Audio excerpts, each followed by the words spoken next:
No dia 14 de junho tá chegando a Copa do Mundo de Clubes, ou Super Mundial pros íntimos, e hoje a gente vai contar tudo dessa nova competição pra vocês, falando aí de tretas, né, dos favoritos, contando um pouco sobre as transmissões, datas, grupos, horários e claro, explicar qual é o nome correto dessa competição. E vamos começar justamente aí, porque o Mundial de Clubes já existia, né, naquele formato antigo, e agora tá sendo expandido, muito mais clubes aí, vencedores de Champions, por exemplo, de várias temporadas anteriores. Então no Brasil pegou o nome Super Mundial, beleza? Esse nome pegou no Brasil inteiro, porém a gente tá percebendo que alguns lugares já começaram a chamar de Copa do Mundo de Clubes. Então bem provavelmente a FIFA fez essa orientação, né, para transmissões oficiais aí, por exemplo, e tal, e a gente vai acabar vendo provavelmente Mundial, Super Mundial, Copa do Mundo de Clubes, tudo sendo utilizado como sinônimo. E vamos começar então falando dos 32 times classificados para o Mundial. E aí vocês perguntam, como é que eles classificaram, né? E a resposta é, depende, porque essa parte foi meio zoneada. Isso porque o critério de classificação basicamente variou de confederação para confederação. Então, por exemplo, na Oceania, só um time classificava, né? E assim, o Auckland City foi o escolhido por ter sido vencedor da Champions da Oceania. Aí vamos para a Federação Asiática, 4 vagas, tá? Eles colocaram o Al Hilal da Arábia Saudita, o Urawa Red Diamonds do Japão e o Al Ain dos Emirados Árabes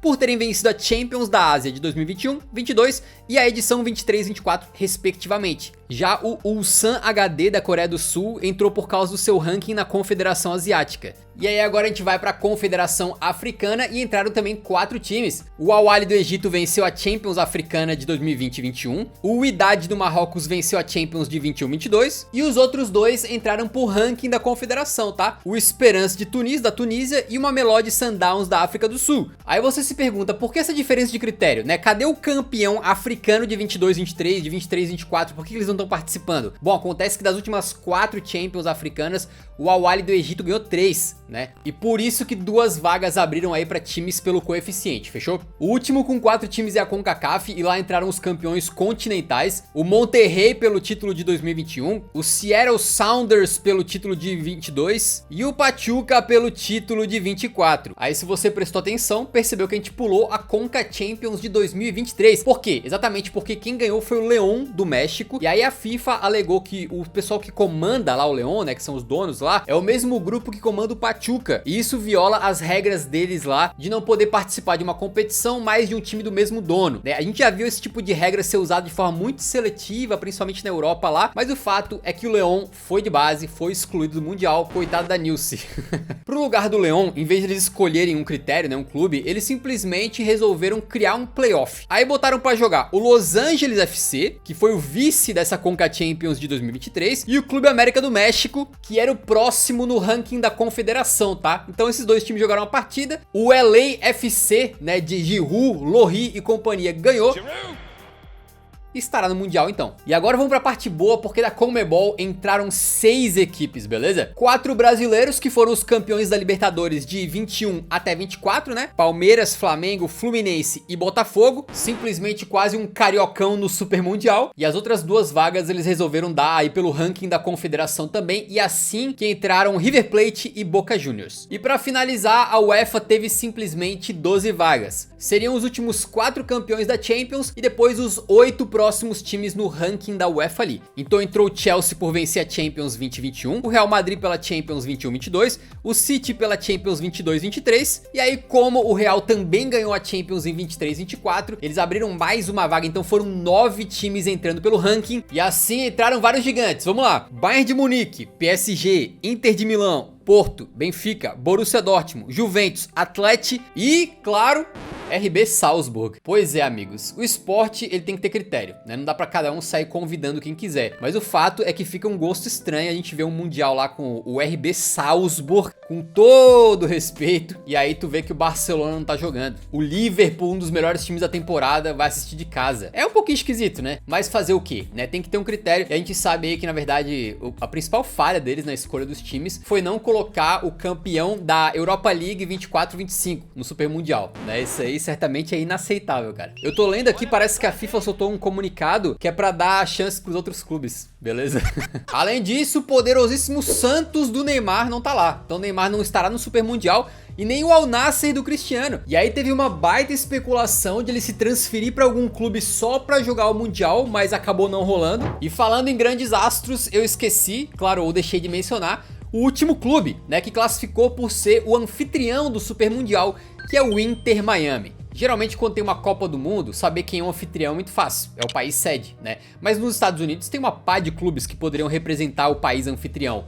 Então por que foi escolhido o Inter Miami? A FIFA decidiu que eles entrariam por terem ganhado o grandioso MLS Supporters Shield, que nada mais é do que ser o time de melhor campanha na parte de pontos corridos da temporada deles. Só que depois o Inter Miami foi pro mata-mata e caiu na competição. Quem é o verdadeiro campeão lá nos Estados Unidos em 2024, na verdade, que ganhou a competição inteira até o final, ganhou a finalíssima, é o LA Galaxy. Ou seja, vamos colocar com todas as palavras bem claramente aqui, tá? A FIFA, na figura provavelmente do seu presidente Infantino, queria botar o Messi na competição, de qualquer maneira, tá? E arranjou qualquer desculpa. Ah, não, porra, o Inter Miami foi quem fez mais pontos na fase de liga da MLS. Então, Inter Miami no Mundial. Tanto é que eles tomaram essa decisão depois do Inter Miami ser campeão.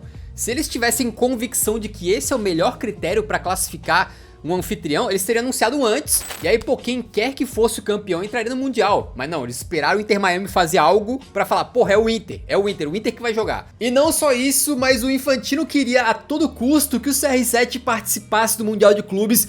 E inclusive foi pra mídia pra tentar cavar uma transferência pro Ronaldo. Eu nunca vi disso o presidente da FIFA falando publicamente, quem sabe a gente não consegue fazer o Cristiano jogar o Mundial. Como assim, cara? Esse Super Mundial de Clubes tá com uma cara bem bacana, na minha opinião. Acho que vai ser bem interessante pros brasileiros assistirem aí muitos confrontos contra europeus e tal. Mas também tem que deixar claro que é um projeto pessoal de vaidade do Infantino. E ele quer fazer a todo custo. Dá muito certo isso para que ele possa ser o pai da nova Copa do Mundo, né? A Copa do Mundo de clubes aí. Então é bom ter isso em mente para todas as movimentações que ele faz em relação a essa competição, beleza? Inclusive uma forma que a FIFA encontrou de motivar mais os times a participarem do Super Mundial, porque na gringa tem muitos aí que estavam reclamando, né, pela questão do calendário, é mais jogo e uma competição que muitos aí no estrangeiro, na Europa, consideram que é meio que inútil. A FIFA chegou e falou o seguinte, vamos distribuir $1 bilhão para os participantes, tá? Então realmente só de estar lá já vai pingar uma grana bacana e pro vencedor pode pingar até $125 milhões.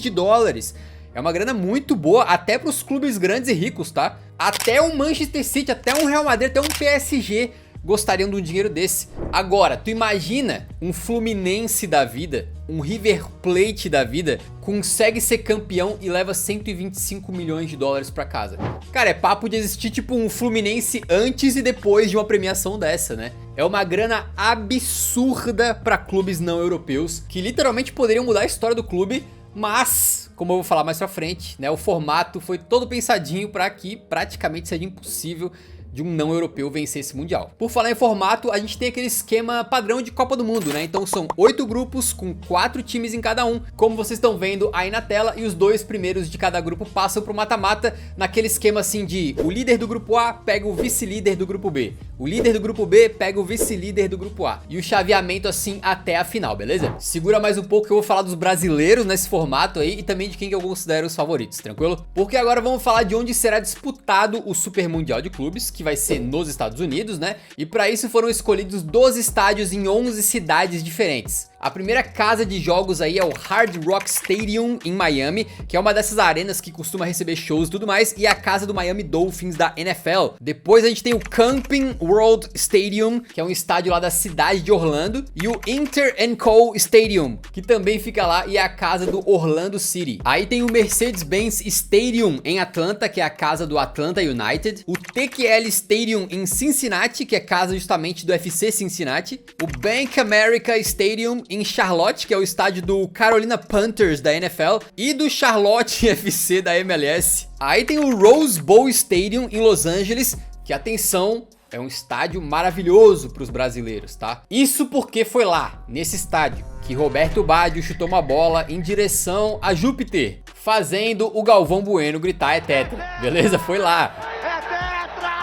Aí tem o Geodis, ou algo assim, né? Desculpa aí com os nomes também. Park em Nashville, onde joga o Nashville SC. O Lincoln Financial Field na Filadélfia, casa dos Eagles, né? Da NFL. O Lumen Field em Seattle, casa dos Seattle Sounders da MLS. Que inclusive aparece na segunda temporada de The Last of Us, tá? Fica aí a dica. E também aparece no jogo, só que no jogo eles mudaram o nome do estádio, né? O Audi Field na capital Washington, onde joga o DC United da MLS. E por fim o MetLife Stadium em Nova York, casa do New York Giants e dos Jets, ambos da NFL, e que também será casa da grande finalíssima da competição aí, tá? Como vocês podem ver, muitos desses estádios são aí de futebol americano, então nem tem muita tradição futebolística pra gente contar de cada um deles. Tem uma pá de Super Bowl, de repente, em cada um, né? Mas de futebol mesmo, acho que eu destaco mesmo a final da Copa de 94. Agora, vale ficar de olho porque a gente teve Copa América nos Estados Unidos recentemente, né?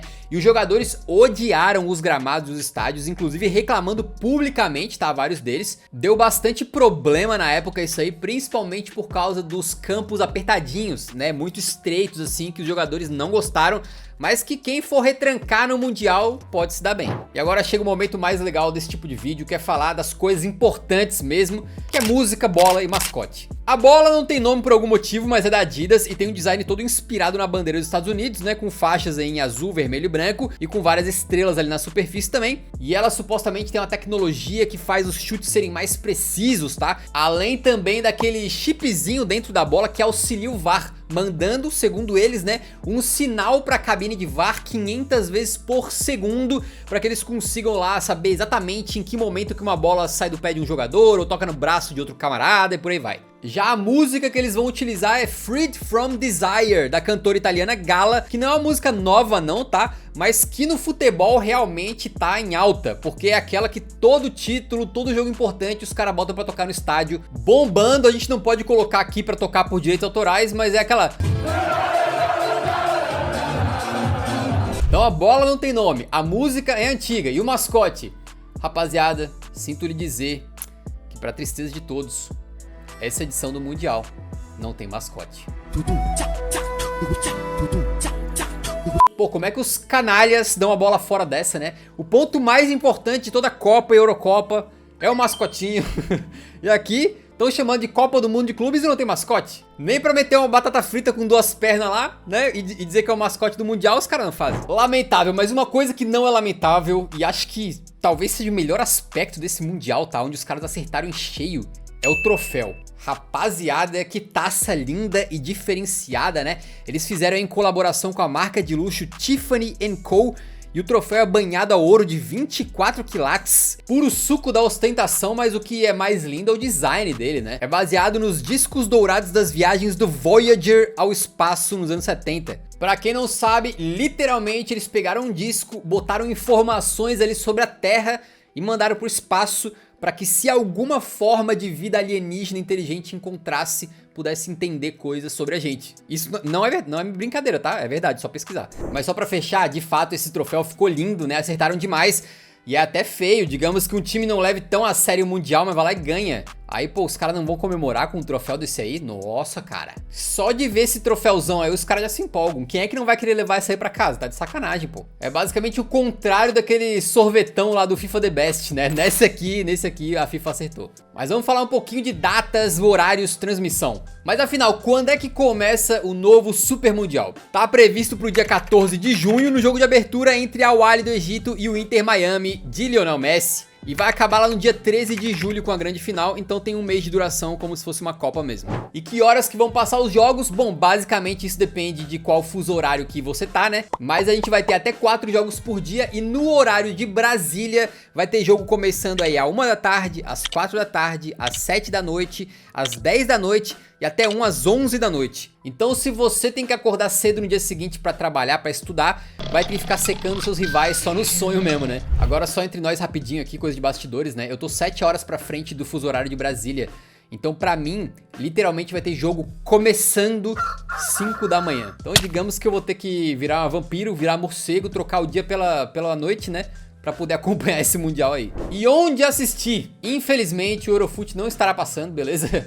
Mas no Brasil, na TV fechada, o Sport TV vai transmitir todos os jogos da competição, enquanto na TV aberta a Globo vai escolher os jogos que quer passar, então provavelmente deve ter a abertura, alguns jogos de times brasileiros ali e os jogos mais decisivos dependendo de quais times vão chegar ali no mata-mata e tal, né? Além da final, é claro. A Cazé TV também vai passar uma porrada de jogos aí no YouTube, né? De graça. E no streaming, a DAZN vai passar todos os jogos de maneira gratuita.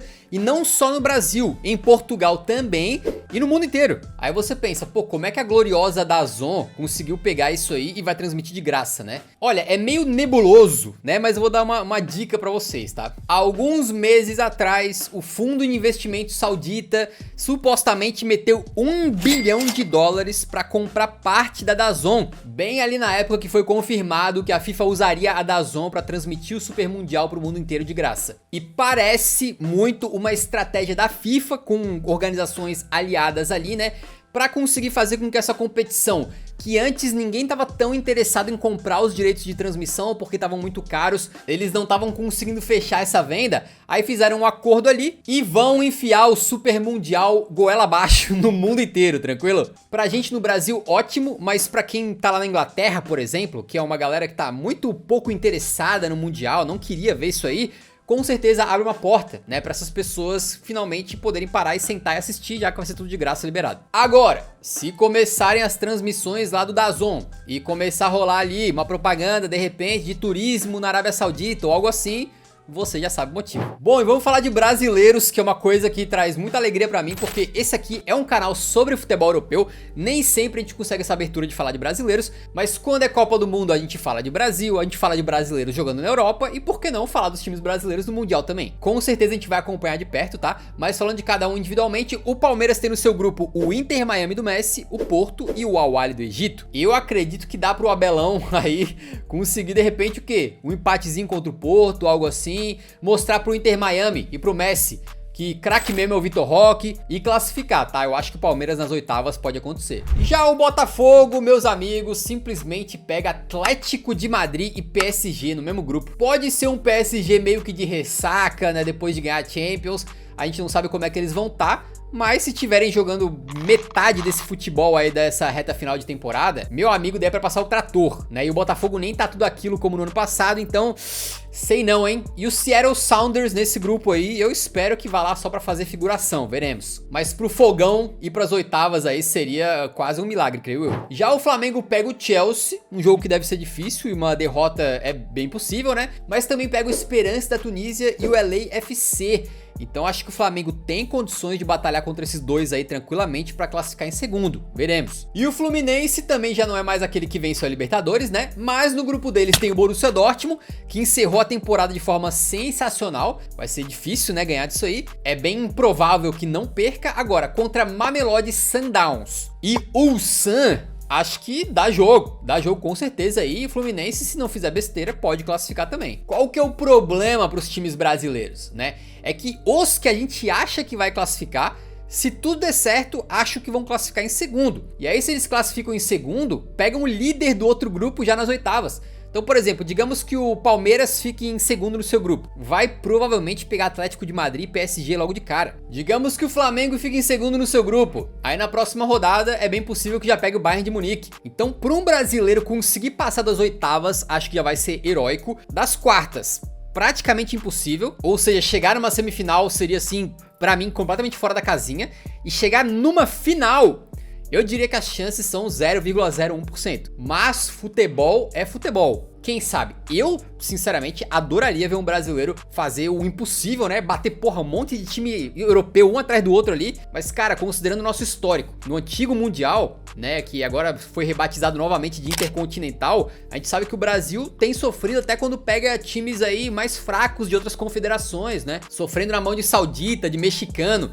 Então confiar que algum time brasileiro vai conseguir bater, pô, sei lá, um Bayern, depois uma Inter, depois um PSG...